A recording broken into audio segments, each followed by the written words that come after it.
warahmatullahi wabarakatuh. Innal hamdalillahi rabbil alamin. Wassalatu wassalamu ala qaidi ghurril muhajjalin nabiyyina Muhammad wa ala alihi wa ashabihi wa man da'a bi da'wati wastanna bi sunnati wa jahada fi sabilihi ila yaumiddin wa ba'd. Faqad arsyadahu Allahur Rahman fi kitabihil Furqan ba'da a'udzu billahi minasy syaithanir rajim. Yusikumullahu fi auladikum lidzakari mithlu hadzil unthayayn fa in kunna nisaan fawqa ithnatayn falahunna thulutha ma tarak wa in kanat wahidatan falaha nisfu.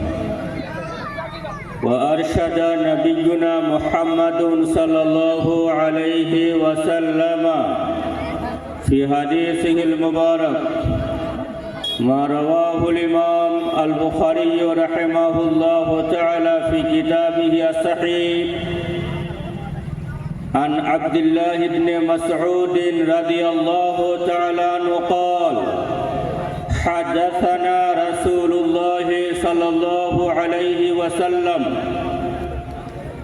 إن أحدكم ليجمع في بطن أمه 40 يوما ثم يكون علقة مثل ذلك ثم يكون مضغة مثل ذلك ثم يرسل الله إليه ملكا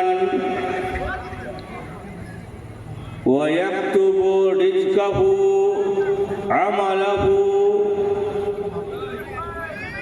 أجله شقي أم سعيد ثم ينفخ فيه الروح.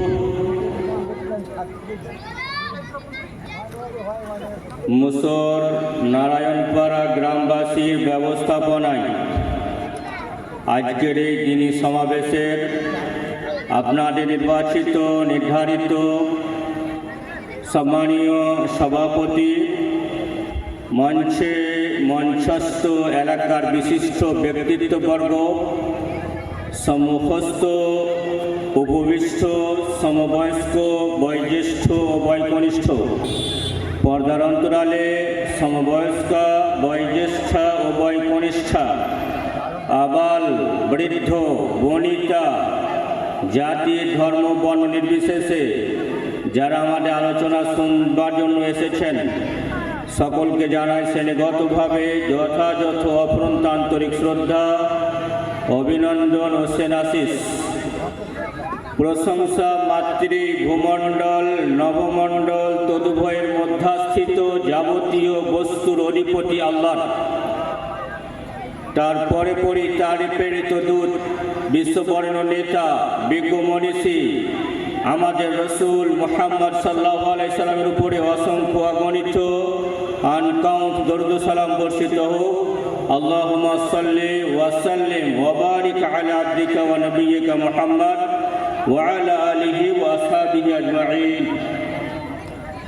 সম্মানীয় উপস্থিতি ও সম্মানীয় উপস্থিতা, আমি আপনাদের সম্মুখে আত্মারিকাত the live properties of a dead person, মৃত ব্যক্তির ত্যক্ত সম্পদ নিয়ে কিছু কথা আলোচনা করব। ক্বাবলা আন আতাকাল্লামা আলা হাযাল মাওদু' আসআলুল্লাহ আত-তাওফীক ওয়া সাদাদ লিআন্না মা তাওফীকি ইল্লা বিল্লাহি আলাইহি তাওয়াক্কালতু ওয়া ইলাইহি উনীব। সম্মানীয় সুধী, আমরা যেদিন এ ধরাতে এসেছিলাম খালি হাতে এসেছিলাম, আবার যেদিন এ ধরা ছেড়ে চলে যাব সেদিন খালি হাতে যাব। এ ধরায় যতদিন থাকবো ততদিন আমি কিছু সম্পত্তির মালিক হব, আর এ মালিকটা করেন এটা আমাদের দৃঢ় বিশ্বাস। যে আল্লাহ তাআলা করেন। আমরা ভূপৃষ্ঠে যারা বড়লোক তাদের অহংকারের কিছু নাই, যারা গরিব তাদের হতাশ হবার কিছুই নাই। কেন? কে বড়লোক হবে, কে গরিব হবে, কে কত টাকার মালিক হবে, এটা সম্পূর্ণ একচ্ছত্র মালিক বিশ্ব সৃষ্টিকর্তা আল্লাহ রাব্বুল আলামিন। দলিল সূরা শুরা আয়াত নম্বর 12 তিনি বলেন, লাহু মাকালিদুস সামাওয়াতি ওয়াল আরদ, ভূমণ্ডল এবং নবমণ্ডলের চাবি সমূহ রয়েছে তার কাছে। ইয়াবসুতুর রিজকা লিমান ইয়াশা ওয়া ইয়াকদির, তিনি যার চান তার রুজি বাড়িয়ে দেন, যার চান তার রুজি ঘটিয়ে দেন, কমিয়ে দেন। এই আয়াত দলিল যে আমরা যারা বড়লোক রব্বুল আলামিন বড়লোক করেছেন বলে আমি বড়লোক, আমরা যারা গরিব রব্বুল আলামিন আমাদের গরিব করেছেন বলে আমরা গরিব। এখন আমার হাতে যে সম্পত্তি এলো, এই সম্পত্তিটা সম্পূর্ণটাই সৃষ্টিকর্তা আল্লাহ রাব্বুল আলামিন প্রদত্ত। যদি কেউ বলেন যে আমি ইনকাম করে করেছি, এটা তার ভুল ধারণা। রব্বুল আলামিন দিয়েছেন বলে হয়েছে। যদি কেউ এ কথা বলে যে আমি ইনকাম করে করেছি, পৃথিবীর প্রত্যেকটা মানুষ সে চাই যে আমি অনেক উপার্জন করব এবং অনেক বড়লোক হব, কিন্তু পারে না। কেন পারে না? এই জন্য যে ভূমণ্ডল এবং নবমণ্ডলের চাবিটা আছে ওপরওয়ালা। তাহলে আমি এখন যে সম্পত্তির মালিক, এই সম্পত্তিটা রব্বুল আলামিন আমাকে আমানত স্বরূপ দিয়েছেন। এখন আমি আমার ইচ্ছা মতো যা ইচ্ছা তাই করব, এ অধিকার আমাকে দেওয়া হয়নি। যদি কোনো ব্যক্তি, এই জন্য যখন কোনো ব্যক্তি মারা যাবেন, তার সম্পত্তিকে কত পরিমাণে ভাগ পাবেন, এটা স্বয়ং আল্লাহ তাআলা আল কুরআনুল কারীমে ভাগ করে দিয়েছেন। আমাদের রাসূল মুহাম্মদ সাল্লাল্লাহু আলাইহি সাল্লাম তিনি এটা হাদিসে ভাগ করে দিয়েছেন। কি বুঝলাম? আমার যে সম্পত্তি আছে এই সম্পত্তিটাকে ভাগ করে দিয়েছেন আল্লাহ তাআলা, ভাগ করে দিয়েছেন এবং তার রাসূল ভাগ করে দিয়েছেন। এখন আমি যদি চাই জীবদ্দশাতে আমি আমার কোনো সন্তানকে বেশি ভালোবাসি, তাকে আমি কিছু লিখে দেব। যদি কোনো ব্যক্তি জীবদ্দশায় তার সন্তানদের কম বেশি করে বা সমান করে লিখে দেন, তার ঠিকানা চিরস্থায়ী জাহান্নাম। আবার বলছি, যদি ওই লোকটা নামাজ পড়ে, যদি ওই লোকটা হজ করেছে, যদি ওই লোকটা ইসলামের প্রত্যেকটা নিয়মকে পুঙ্খানুপুঙ্খভাবে মেনে চলে, কিন্তু জীবদ্দশায় তার সম্পত্তি সন্তানদের নামে লিখে দিয়েছেন, অথবা তিনি তার সম্পত্তি কারোর নামে লিখে দিয়েছেন, তার ঠিকানা চিরস্থায়ী জাহান্নাম। দলিল সূরা নিসা আয়াত নম্বর 13 এবং 14 আল্লাহ তাআলা বলেন, ওয়া মা ইউতিল তিলকা হুদুদুল্লাহ, এগুলো হলো আল্লাহ তাআলার সীমা সমূহ। কোনগুলো? আপনারা যে কেউ দেখতে চাইবেন, যেমন ধরে নিন আমি নামাজ পড়বো, কিভাবে নামাজ পড়বো এর জন্য আমাকে কোনো ইসলামিক স্কলারের কাছে শিখতে হয়। কিন্তু যদি আমি মনে করি যে আমি মরে যাব, আমার সম্পত্তি আমার সন্তানদের মাঝে কি করে বন্টন হবে, আপনি সামান্য একটা আল কুরআনুল কারীমের বাংলা অনুবাদ নেবেন, আপনি নিজেই বুঝতে পারবেন যে আমি মরে গেলে আমার স্ত্রী কত পাবে, আমার বেটা কত পাবে, আমার বিটি কত পাবে, আমার বাবা কত পাবে, আমার মা কত পাবে। এটা রব্বুল আলামিন পরিষ্কার, নিট, ক্লিন এবং ক্লিয়ার করে ভাগ করে দিয়েছেন। কোথায় আছে আপনি?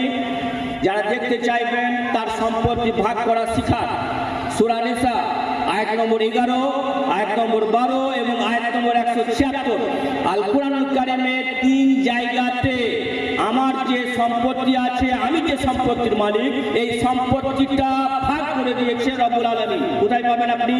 বাড়ি থেকে দেখবেন সূরা নিসা আয়াত নম্বর 11, আয়াত নম্বর 12, আয়াত নম্বর 176। এই ভাগ করে দেওয়ার পরে কে কত পাবে বলে দেওয়ার পরে তিনি বলছেন, তিলকা হুদুদুল্লাহ, এগুলো হলো আল্লাহ তাআলার সীমা সমূহ। আল্লাহ তাআলা সীমা করে দিয়েছেন।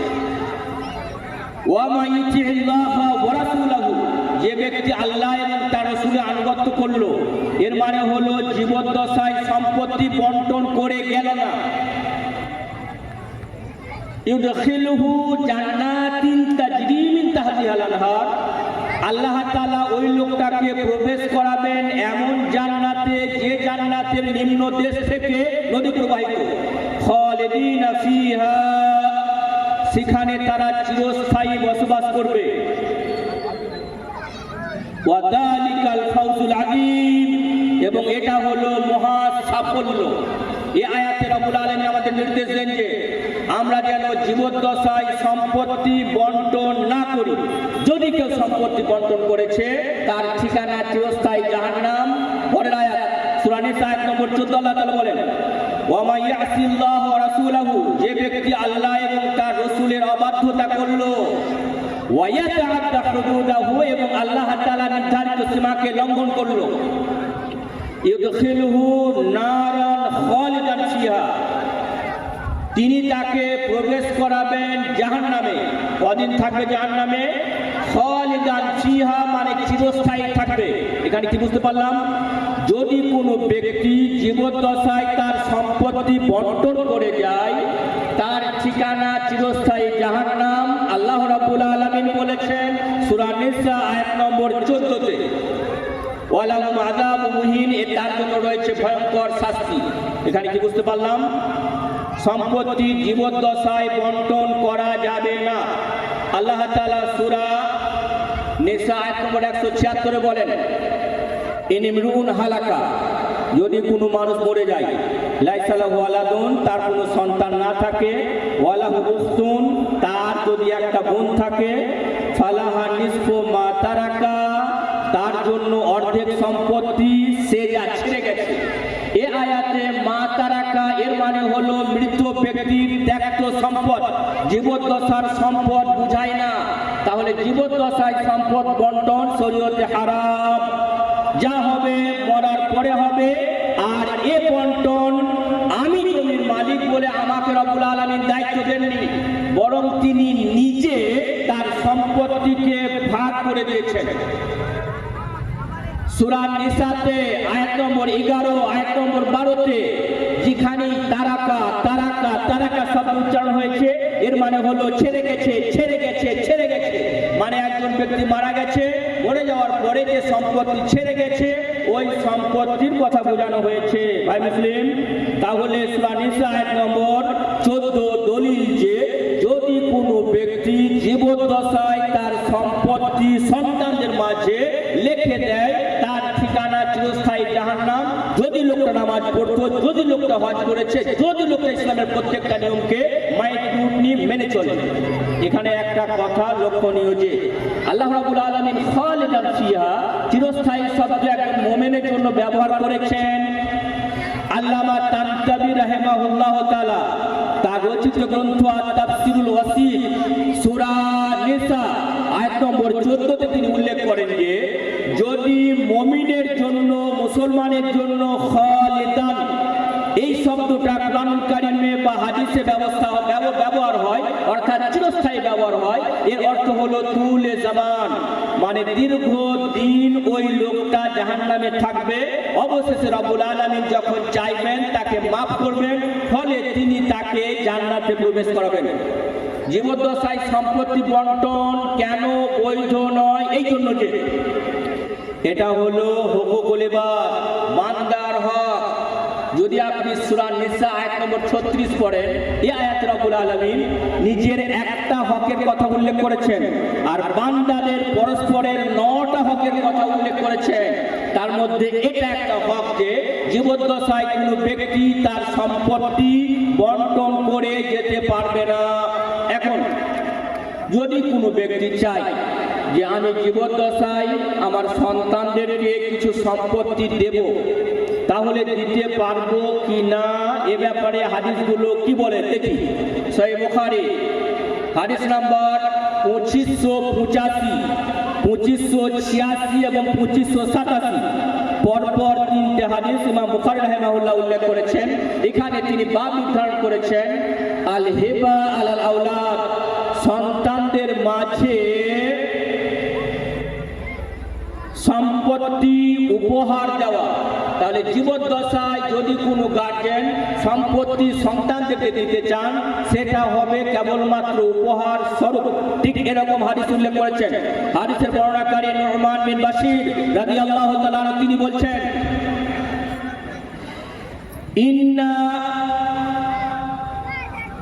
তার বাপ বাশির রাদিয়াল্লাহু আনহু রাসূল সাল্লাল্লাহু আলাইহি ওয়াসাল্লামের কাছে এসে এলেন এবং বললেন, ইয়া রাসূলুল্লাহ, ইন্নী আতাইতু ইবনি হাযা গুলামান ফাশাদ।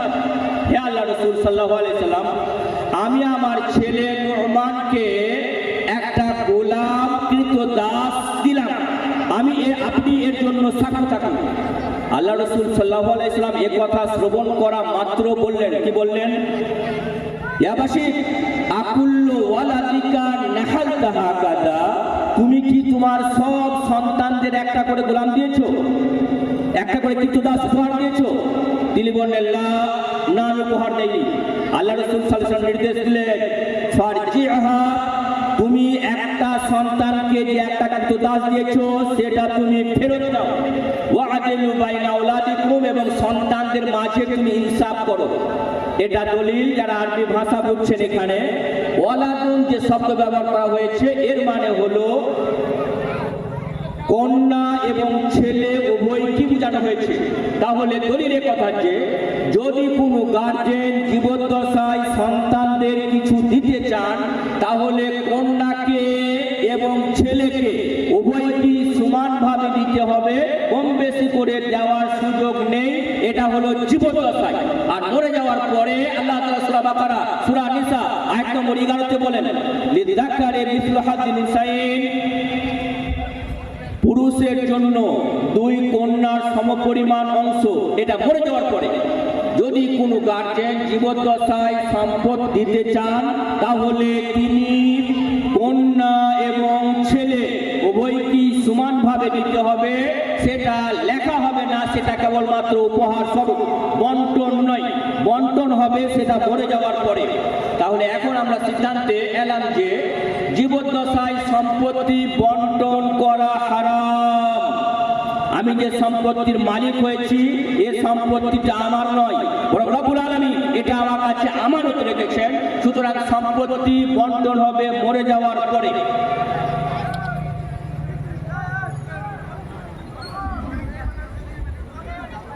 যখন কোনো ব্যক্তি মারা যাবে পর্যায়ক্রমে তার সম্পত্তি 4 ভাবে বন্টন হবে। আবার বলছি, যখন কোনো ব্যক্তি মারা যাবেন তার সম্পত্তি বন্টন হবে পর্যায়ক্রমে 4 ভাবে।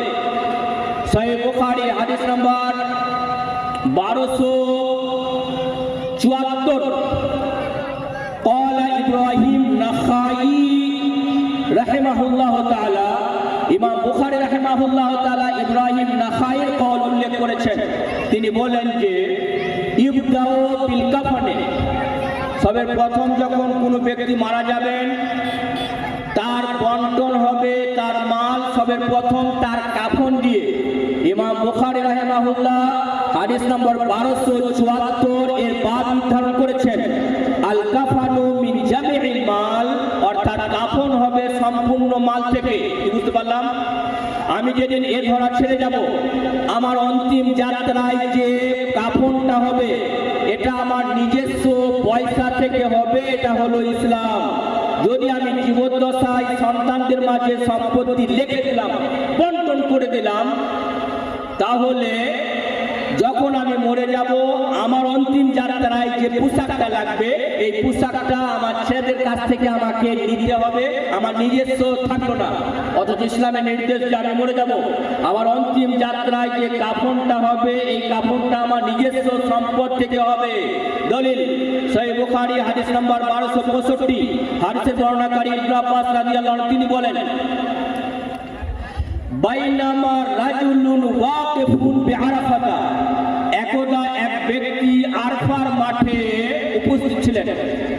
ফাখাররা আন বাইরিহি, ওই লোকটা সিও উট থেকে পড়ে গেল। ফাউকিসা ওয়াকসান, লোকটা গুরুতর আঘাত পেল। ফামাত, অতঃপর লোকটা মারা গেল। লোকটা কিভাবে মরল? উটের পিঠে চেপেছিল, হঠাৎ উটের পিঠ থেকে পড়ে গেল আর লোকটা মারা গেল। কোথায় আছে বলছি? সহিহ বুখারী হাদিস নম্বর 1265-তে। অতঃপর আল্লাহ রাসূল সাল্লাল্লাহু আলাইহি সাল্লাম বলছেন, ওয়াগসিলুহু বিমাইন ওয়া সিদরিন, তোমরা এই লোকটাকে গোসল দাও কুল পাতা মিশ্রিত পানি দিয়ে। এখানে কুল পাতা মিশ্রিত পানি দিয়ে গোসল দেওয়ার নির্দেশ প্রদান করলেন আমাদের রাসূল মুহাম্মদ সাল্লাল্লাহু আলাইহি সাল্লাম। কেন? এই জন্য যে কুল পাতার মধ্যে একটা লালা আছে, যে লালাটা শরীরের নোংরা পরিষ্কার করতে সাহায্য করে। এখন আমরা গ্রামে বাস করি, আমাদের কাছে হতে পারে কুল পাতা অ্যাভেলেবেল, যারা টাউনে বাস করেন তাদের কাছে কুল পাতা অ্যাভেলেবেল নয়। সুতরাং তারা যদি সাবান দিয়ে ডেড বডিটা পরিষ্কার করেন তাহলে ওই সুন্নতের উপরে আমল হবে, কারণ আল্লাহ রাসূল সাল্লাল্লাহু আলাইহি সাল্লামের উদ্দেশ্য ছিল যে ডেড বডিটা যাতে পরিষ্কার হয়। আমরা গ্রামে বাস করি, সুতরাং কুল পাতা মিশ্রিত পানি দিয়ে আমরা আমাদের মৃত ব্যক্তির বডিকে গোসল দেব। যদি কেউ গোসল দিতে শিখতে চান তাহলে এইভাবে গোসল দিতে হয়। সৈয়দ সাবেক রাহিমাহুল্লাহ সিয় গ্রন্থ ফিকহ সুন্নাতে উল্লেখ করেন যে যখন কোনো ব্যক্তি মৃতকে গোসল দেবে, প্রথমে হাতে একটা ন্যাকড়া বাঁধবে, অতঃপর উভয় লজ্জাস্থান পরিষ্কার করবে, অতঃপর উযু করিয়ে দেবে, অতঃপর তার গোটা শরীরে বীজর জবার মনে করবে, তবার পানি ঢেলে পরিষ্কার করবে। ঠিক আমরা এইভাবে মৃতদের গোসল দিতে পারবো। আমাদের প্রত্যেককে এটা শেখা দরকার যে আমরা কারো